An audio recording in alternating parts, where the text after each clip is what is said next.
This disruption, although potentially painful in the short term, doesn't last, nor is it truly damaging over the long term. In fact, the true danger posed by an inter-networked world is the opposite of disruption. The danger is an all-encompassing online orthodoxy, a sameness of thought and approach reinforced by hundreds of millions of socially internetworked corporations, a global orthodoxy that ruthlessly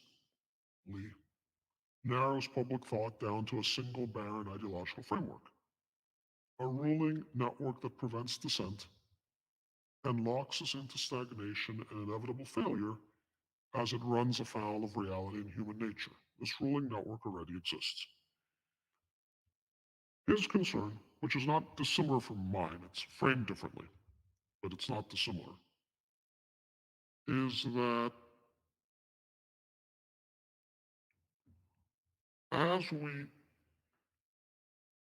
network more and more across centralized services, it becomes much easier to enforce certain rules, a certain way of thinking, a certain way of prescribed and allowed thought.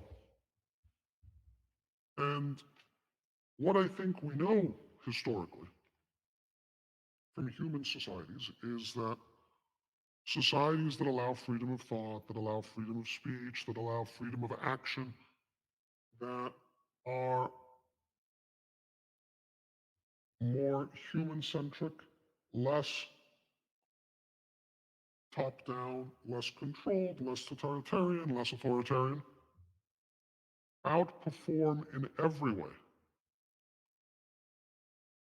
They outperform in quality of life for their citizens, they outperform in innovation, and they outperform in human freedom and dignity.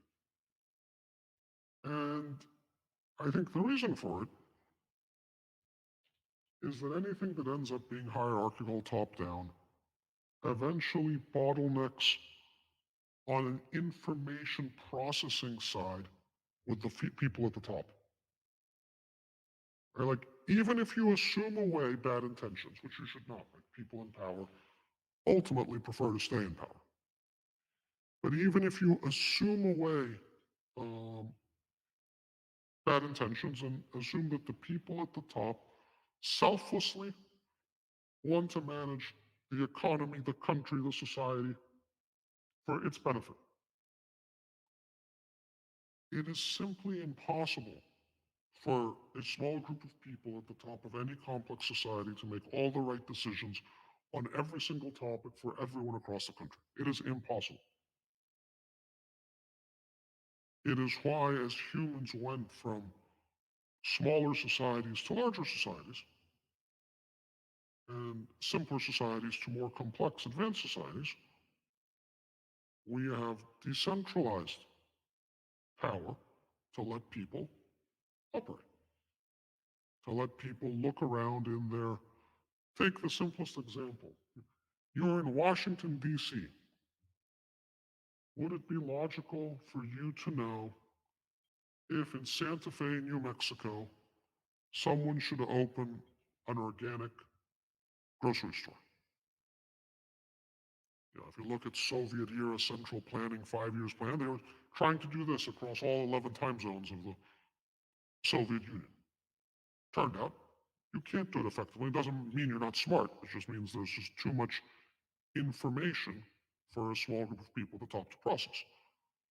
You need to let information process across everyone's brains, and ultimately, some combination of, the people in Santa Fe seeing what's happening in Santa Fe and some price signals from is organic food expensive or inexpensive, available or not available, will naturally lead to someone opening or not opening an organic food store.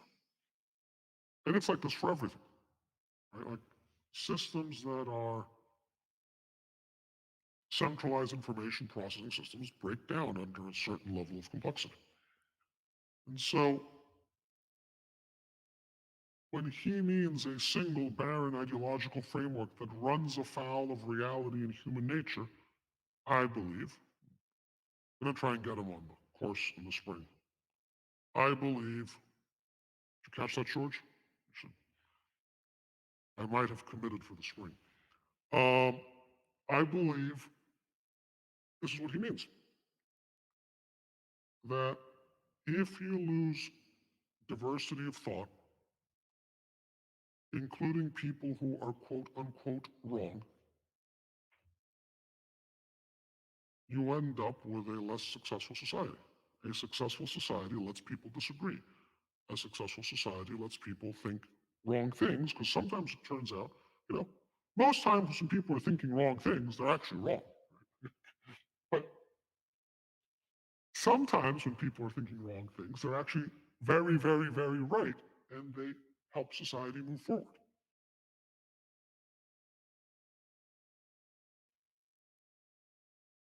And a mature, confident society allows this. And a top-down driven monarchy of the whatever century doesn't. And so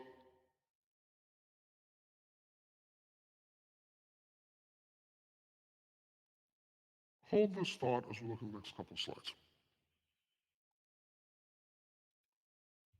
My concern is that we're about to invent a tremendous amount of awesome technology.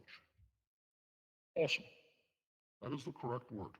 I am not embarrassed to say it.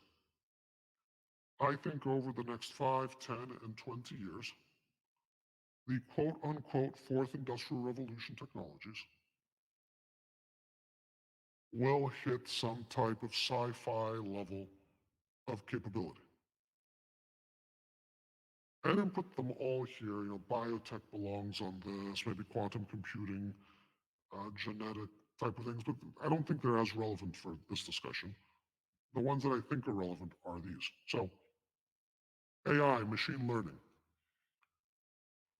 We've been talking about this for a very long time. On the whole, it has been generally less exciting than people have expected, but we are not far away from the timeline that some of the big AI thinkers thought of, that you'll start seeing big leaps in the 2020s. And what we're seeing from AI platforms like Stable Diffusion for creating images, OpenAI and ChatGPT, leaving aside that, Google search results are a form of AI, right? Match.com's feed is a form of AI. Ads you're being served is a form of AI. Leave those aside. They're already forms of AI. We are starting to see the beginning of AI that works for practical human things, that writes essays, that drives cars reasonably well in some conditions, that can generate poems and photos. And you can look at them now and say, oh,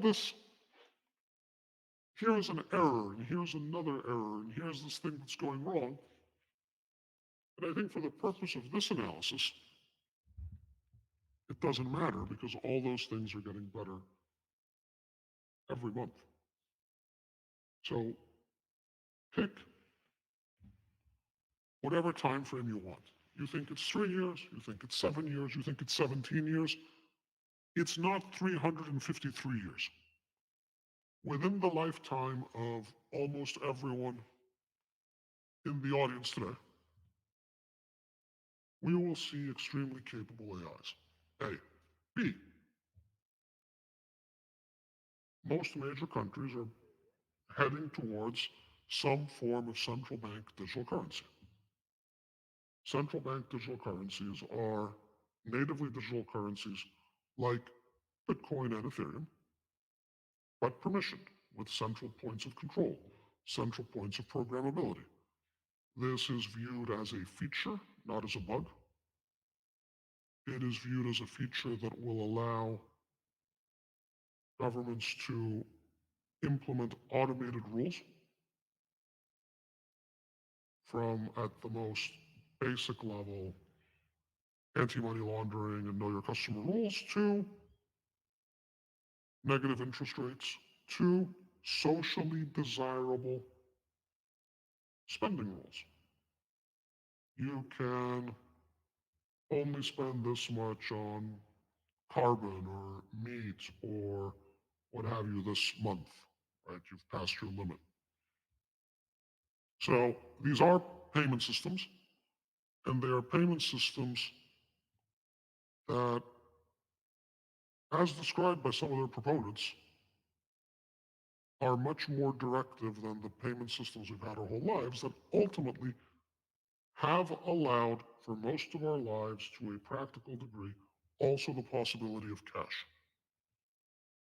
It is fascinating to me how the social construction over the course of my lifetime has taken cash from being a perfectly normal, wholesome thing.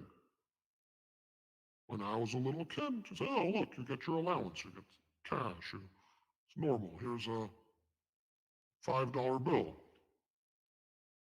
When I was in university, I operated, as far as I can remember, primarily in cash. I'd go to the ATM, I'd take out cash for the week, and everyone thought this was perfectly normal.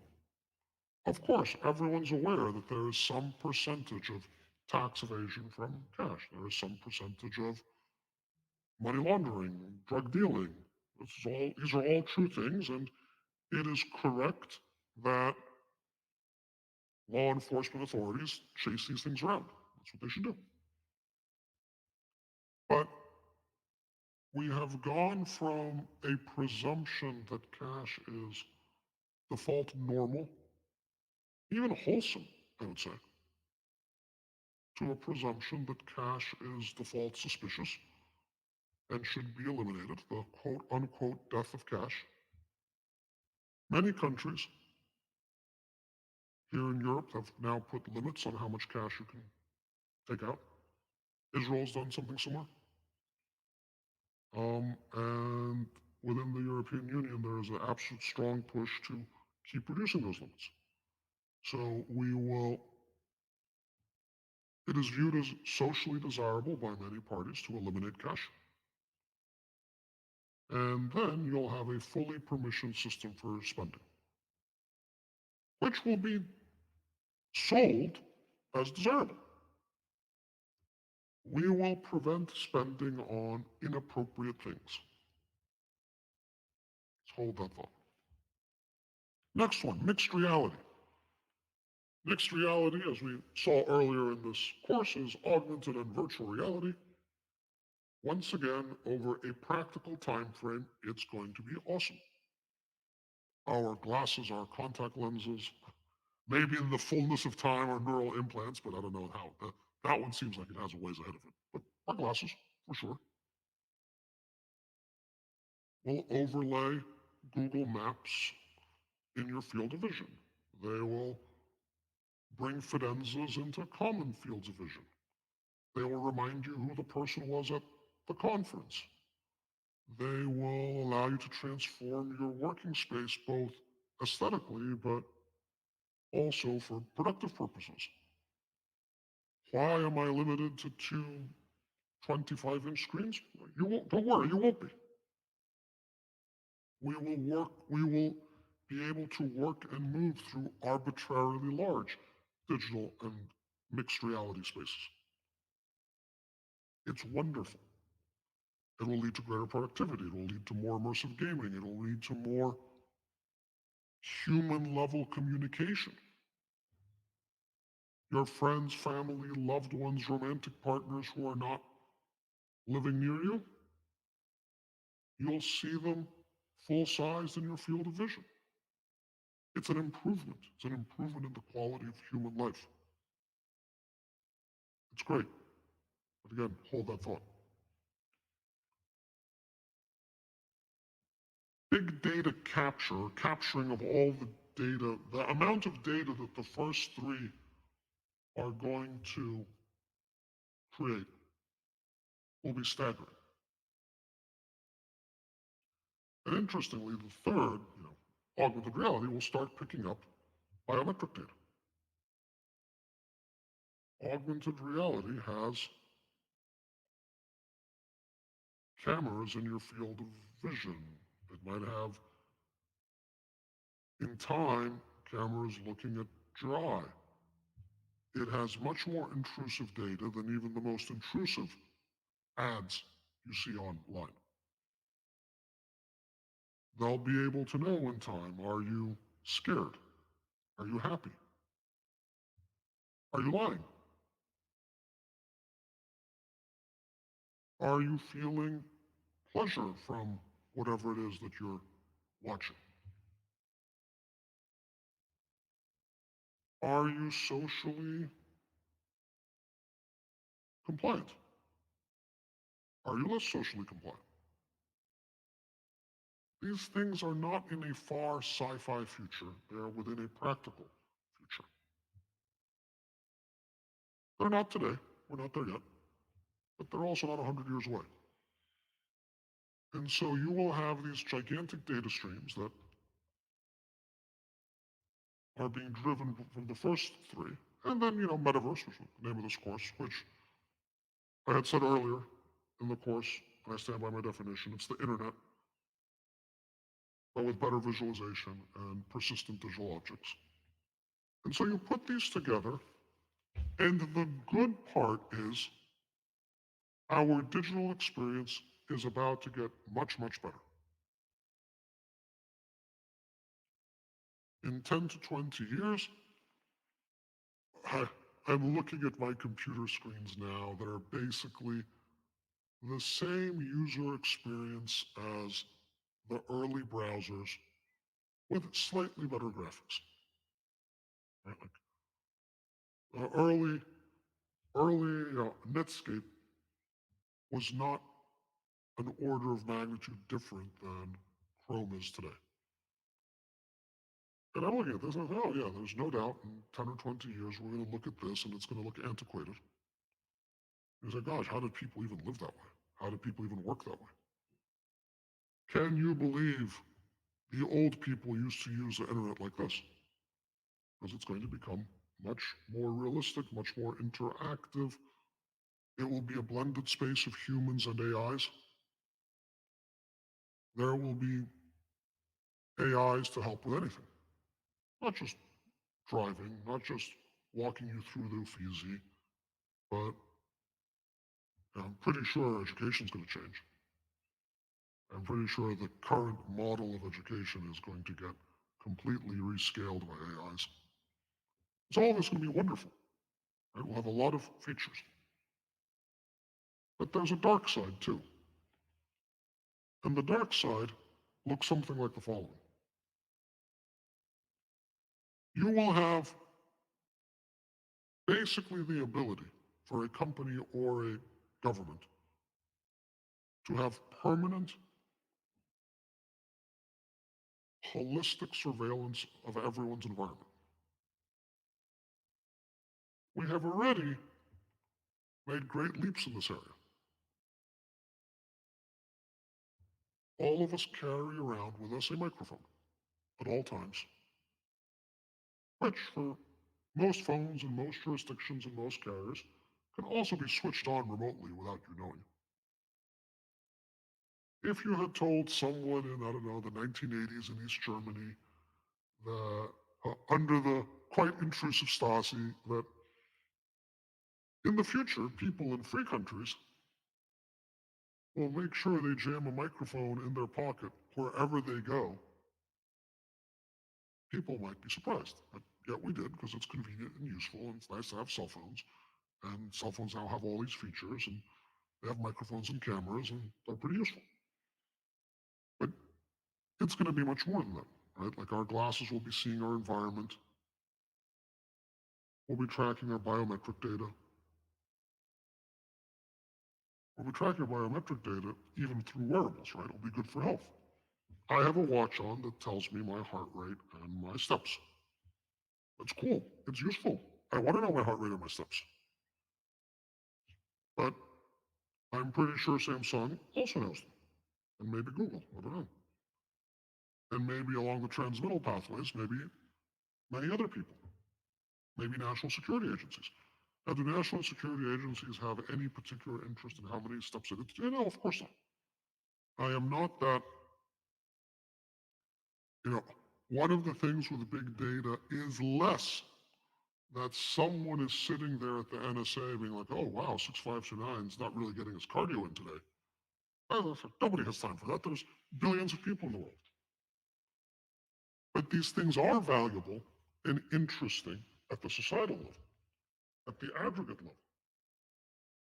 And so, what you could do if you have this full environment and you have a centralized metaverse and the internet with better visualization, you can influence behavior both positively and negatively, basically at the subconscious level. One of my favorite analogies is machines are already breeding humans. And you say, well, what is that supposed to mean?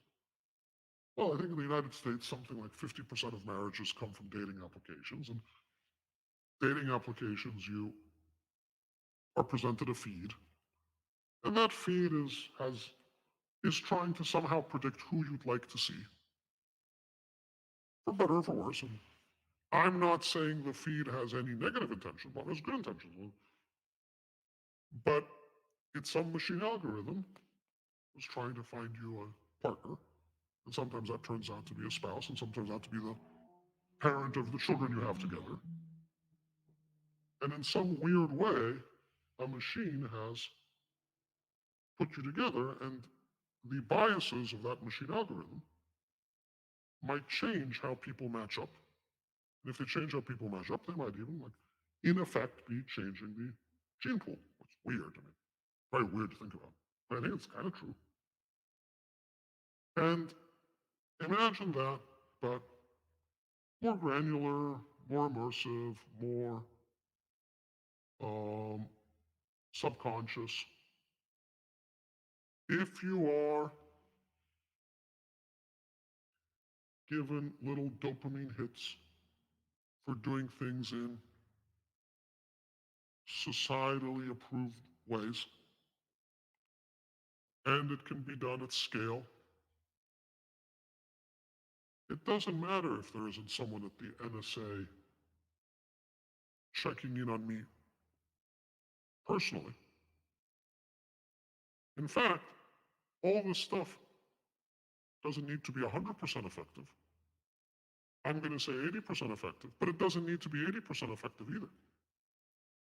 In most countries, the difference between who wins an election is a few percentage points. You take the United States, you have these famous swing voters. You know, there's a bunch of people who are always going to vote Republican, there's a bunch of people who are always going to vote Democrat, and like, who becomes the president or who controls the House or the Senate is some swing voters. All you need to do is subconsciously influence 5 or 10% of the population. Move them a little bit. Move everyone's views 5% in one direction, and you are president. I just gave you the innocuous version, right? The tougher version throws in some automated compliance. And compliance is going to come through the payment system. That's why I keep harassing everyone about this freedom to transact concept. Because you're going to say, oh, you know, the carrot is going to be the dopamine hits. The stick is the transactions won't go through. Oh, yeah, we're not allowed to do this. You're not allowed to do that. I'm sorry, our scoring says you can't make this payment. And it sounds absurd, right? It doesn't sound like something that's going to happen. And even I wonder if I'm at times overestimating the risk. And then, you know, this is where what happened in Canada with the truckers was, I thought, very telling. And I say this, even though I almost certainly, from what I can tell, have the opposite political views of the truckers. They actually sound like kind of a bunch of jerks, to be honest. But what was interesting to me is that the way that protest was resolved wasn't through kind of normal law enforcement mechanisms, but by cutting off their money and then to their families. And I thought that was really interesting because that's Canada, and Canada is nobody's idea of like some hellish dictatorship. I mean, Canada is like absurdly friendly place, liberal democracy, and they actually are a liberal democracy. Objectively, that's what they are. And yet, Canada discovered the power of the payment system to end the protest.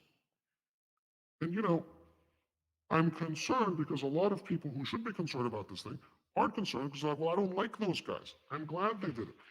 Those truckers had bad intentions. Maybe they did. The problem is people will use it sometime against your preferred speech, against your preferred organization and protest or religion. Because once you can end a social movement not by winning in the marketplace of ideas, not by winning in elections, not by charging them with a crime that they have actually committed, but by just saying, oh, okay, you can't pay for stuff. And there's no exit. Well, my credit card won't process this payment, but I can go to cash. No, cash is gone in this world. So you can't go to cash. This is a world where I suspect, there's at least sectors of this world that consider quote unquote self-hosted, quote unquote non-custodial wallets, which is what used to be known as wallets, right? In crypto, they want them to go away. It's a wallet. It's where you have your money in your pocket. They want them to go away for custodial wallets, and custodial wallets are not wallets at all, they're accounts. They want people to have accounts, not wallets. I put this in air quote, but there's for sure a sector of the regulatory state that believes this is desirable, and they might be well intentioned. But what this will mean is you will have given people in power an immensely powerful set of tools. And here I'm going to go a little bit abstract, but this is an old Chinese proverb, heaven is high and the emperor is far away. And what it means, particularly pre-internet days, pre-fully industrialized days, the emperor might be in Beijing and has a certain view that you shouldn't do this or you shouldn't say that, but you're in, I don't know, the Sichuan province. And okay, I mean, fine. The emperor thinks that. But I'm going to say this other thing to my friend. I'm going to do this other thing here. There were practical limits on their ability to enforce their power and their good, but more importantly, bad ideas. They were practically limited. What is scary about these technologies is not that they allow something that wasn't previously possible. It's that they allow it on superhuman scale. And in fact, it will be run on superhuman scale. It will be run by AIs. And this is a set of power we've never given to anyone before. And it's going to be sold as socially desirable. And the question that has to be asked, that needs to be asked, that I have yet to see good answers to, is who watches the watchmen? Who guards the guards? When someone says, oh, we have the CBDC, and the nice thing about it, it can only do transactions that are good. Okay. Sounds great. I prefer a society where people only do good transactions and don't do bad transactions. It sounds actually socially desirable. But who gets to choose that? There is usually, I've read a lot about these things, and I've spoken to people about these things. I've been called to advise on these things, and there's usually very little talk about who gets to decide and what is the democratic governance of those decisions, and what is the review process in those decisions, what's the transparency of those decisions, how can those decisions be challenged. There's close to none of that. It is assumed that the people in power can make good decisions, and then the people not in power will, of course, follow them because they're good decisions. But we've passed this. We've passed this phase in human development, right? This was a phase of pre-constitutional rights. Constitutional rights start off by saying the sovereignty is with the individual, not the state. Do you have to follow rules? Of course. But are you default free? Yes. Are you default allowed to do things? Yes. Are you default allowed to own things? Yes. Can the state deprive you of your rights, your freedom of speech, your freedom of movement, your property? Not without due process. The state has to say, you did something wrong. The thing you did wrong is this. The penalty is that. You have a jury of your peers. You have a lawyer. There's a set. The hurdle is significant for the state to do it. And that creates a version of level of check on state power. If we move all of this to an automated system running on private infrastructure, you don't have any constitutional rights on Facebook's servers. They're not yours, they're Facebook's. Just like you don't have any constitutional right to come into Mark Zuckerberg's house and lecture him in his living room. And this is correct, because if you did have a constitutional right to go in his servers or go in his living rooms, you'd have to assume a coercive state that would force him to let you in. So it's correct that you don't have any rights there. But if it turns out that we build our whole infrastructure on this type of underlying architecture, all types of policies will be implemented. They will be effectively unreviewable. They will be implemented at scale, and they will be abused. People keep talking about the state, but the state also means people. There is someone in charge of the state. In the United States, the executive is the president. And the president has a lot of power. Congress also has power. And those are individual people. They're just people just like you and me. And they're not infallible. And in fact, their objectives are unlikely to be wholly pure. Some of them might be, but they're unlikely all of them to be wholly pure. And so every time you hear the word state, you just substitute person. Should a person have this amount of power? Often to me, the answer is no. It's not like I think George shouldn't have this amount of power, but I should. I don't think I should either. But I also don't think any other arbitrary person should either.